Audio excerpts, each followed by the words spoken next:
Salut, bienvenue sur la chaîne Imorenta, c'est Julien. Aujourd'hui, je vais te montrer comment négocier de la pire des façons.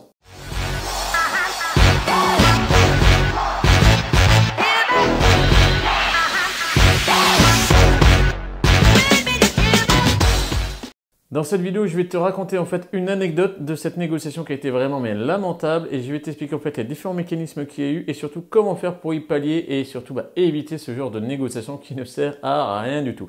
Mais avant ça, si tu veux aller plus loin avec nous dans l'immobilier, tu sais qu'il y a juste en dessous un petit lien qui dirige directement à une masterclass. Tu cliques dessus, tu enregistres ton petit nom, ton petit mail et comme ça tu pourras assister à cette masterclass. Allez.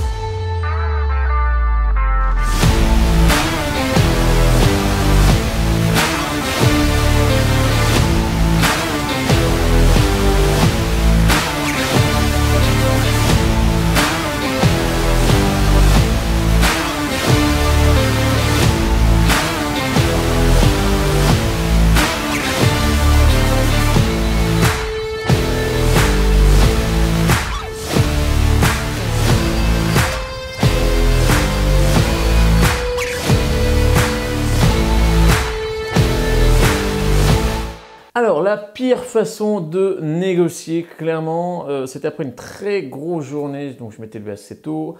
J'avais fait 4 heures, 80 000 bagnoles. J'avais visité plusieurs chantiers. J'avais visité aussi d'autres biens immobiliers. Enfin bref, très très grosse visite. Et surtout, c'est que je m'étais engagé le soir à rappeler.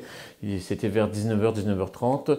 Un artisan, parce qu'il m'avait fait un devis. Et du coup, on avait dit, il faut qu'on en discute parce qu'il y a des choses que j'aimais pas trop. Surtout qu'en fait, j'aime pas déjà payer le prix qu'on m'affiche dès le premier coup et je négocie toujours les tarifs. Donc, voilà. Et surtout, c'est déjà le tout premier conseil, ne paye pas le prix affiché. C'est pas bon. C'est que du coup, tu vas accepter un prix qu'on va te donner alors que sûrement, tu peux aller chercher un autre prix en négociant et c'est le but aussi de cette vidéo. Donc,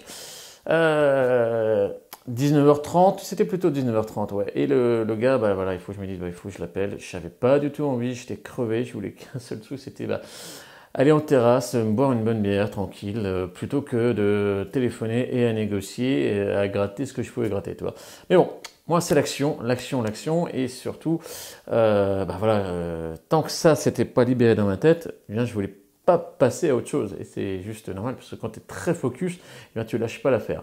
Mais parfois, tu vas voir que là, il faut peut-être des fois faire différemment les choses. Bref, donc du coup, action et tout. Et du coup, dans ma tête, toi déjà, première chose, c'est que j'avais qu'une seule chose, c'est que j'avais envie de finir déjà cet appel et j'avais déjà envie de me barrer, aller prendre cette fameuse bière à cette terrasse. Et ça, c'est déjà ma toute première erreur, c'est qu'en fait, j'ai envie de bâcler ça. Et donc, je vais casser mon ego, mais le faire facilement parce que déjà je suis dans un mood négatif, je suis speed et surtout c'est que je vais utiliser des phrases mais tu vas halluciner, tu vas rigoler même, mais c'est merdique, mais vraiment merdique.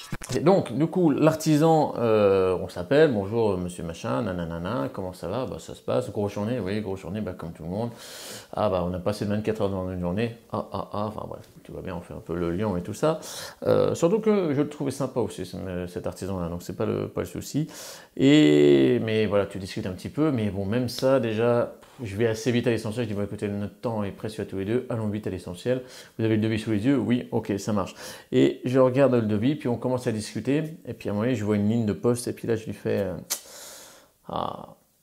vous pouvez pas faire un effort? Vous pouvez pas faire un effort. La négation dans la question, mais le truc, mais complètement con, ne faites jamais ça, vous ne pouvez pas faire un effort. La négation dans la question, le mec il va dire non, et c'est normal qu'il va te dire non. Tu lui donnes dans la question le non, lui naturellement, non c'est bon, non je te le donne pas. Pim, bon, ok, là je dis et là je sens déjà que ça va être galère, là, toi, je sens que la négo va être quand même assez compliqué, mais on continue, je me dis, attends, on lâche pas l'affaire et tout, mais je sais déjà que j'ai pris un ascendant psychologique là-dessus et que je me suis un peu saboté tout ça. Je dis, bon, allez, c'est pas grave, on continue. Donc, je change de poste dans le devis, tu vois, et il y en avait plusieurs qui m'ont agacé, parce que les lignes, des fois, ils me gonflaient un peu certains trucs et j'étais pas trop d'accord. Du coup, qu'est-ce qui s'est passé? Je vois l'autre poste et là, c'est, vous pouvez pas faire un petit geste dessus? Ouais, je te garantis, je l'ai fait. Vous ne pouvez pas faire un petit geste dessus. Alors là, c'est vraiment encore mieux. Ce que j'ai mis dans une question, la négation est petit. Là, je peux te dire, c'est un festival. Pour le mec qui est en face, la négation est petit. Alors là, je vais dire un truc, mais alors vraiment, non. Et là, clairement, t'as foiré ta négo, c'est mort, quoi. Et là, je raccroche, quoi. Et je me souviens, il y a ma femme qui arrive dans la pièce, elle a même entendu, elle m'a dit, bah, qu'est-ce qui s'est passé là? Je fais, bah ouais, je sais, bah oui, non, je t'ai jamais entendu négocier comme ça. Je fais, bah oui, bah j'ai fait de la merde. J'ai fait de la merde, ça arrive, voilà. Et du coup, bah, je me suis complètement foiré, quoi. Et bah, j'ai rien négocié, j'ai pas gratté un seul euro là-dessus, quoi. Même pas les frais de déplacement, parce que, bah, voilà, j'étais pas dans un bon mood. Et ça, c'était vraiment des conneries à faire. Donc, tu vois bien que ça, si t'en as déjà fait des négos comme ça, c'est pas terrible, quoi. Pour y remédier, déjà, il faut être dans des bonnes conditions. Alors, on peut être speed, pas de souci. Mais ce qu'on fait, en fait, il faut déjà se poser un petit peu et analyser son plan de négo. Ça, déjà, c'est la première chose, quoi. Et surtout, il faut être en forme et positif. Ça, c'est vraiment les trucs. Et sauf que là, je l'étais pas parce que j'étais crevé, j'étais pas en forme, j'étais pas dans les bonnes conditions parce que j'étais déjà parti, j'étais déjà barré. Et surtout, c'est que j'étais négatif. Donc, forcément, négatif pour une négo, c'est mort. Donc, qu'est-ce que j'aurais pu faire en fait? Si on analyse un petit peu, j'aurais pu faire deux choses pour éviter cette connerie. Déjà, toute première chose, c'était décaler l'appel. Dire, bon ben voilà, ça va être chaud, là ce soir c'est pas possible, j'ai un imprévu, on s'appelle demain matin à 8h. Imaginons. Là, j'aurais pu déjà changer la donne. Mais je ne l'ai pas fait. Mais j'aurais pu le faire, ça aurait pu me faire gagner plusieurs milliers d'euros, ça j'en suis persuadé. Un minima des centaines d'euros. Ou sinon, j'aurais pu faire une deuxième chose, c'est écrire les phrases. Et ça m'a aussi changé la donne. Mais non, je ne l'ai pas fait non plus. Et toi, déjà, ces deux choses-là, ces deux clés-là, tu peux les utiliser pour te dire, attends, est-ce que je suis vraiment pile pas dans les bonnes conditions pour le faire? Peut-être oui, peut-être que non. Et du coup, qu'est-ce qui s'est passé en fait, l'épilogue en fait de cette histoire, c'est que j'avais tellement la haine, tellement vénère. Bon, je suis quand même allé prendre ma bière en terrasse pour histoire de décharger un peu tout ça, tu vois. Et par contre, eh bien, je suis passé par un autre artisan. Parce que j'avais tellement foiré mon ego et tout, comme j'avais rien signé. Et tu vois, peut-être c'était, bon, j'étais jeune dans ma carrière d'investisseur immobilier, mais du coup, j'ai stoppé ça. Le processus avec lui, j'ai pris un autre artisan, du coup j'ai trouvé avec des meilleurs prix que j'ai mieux négocié bien évidemment et j'ai réussi en fait à rester dans mon budget. Donc attention, un négo, toi, ça peut tout te foutre en l'air, surtout un projet IMO. Donc que ce soit à l'achat, que ce soit sur les travaux, etc. etc. D'accord? Donc la meilleure façon en plus de négocier, on va dire, il y a trois situations. Le face-à-face, c'est le top.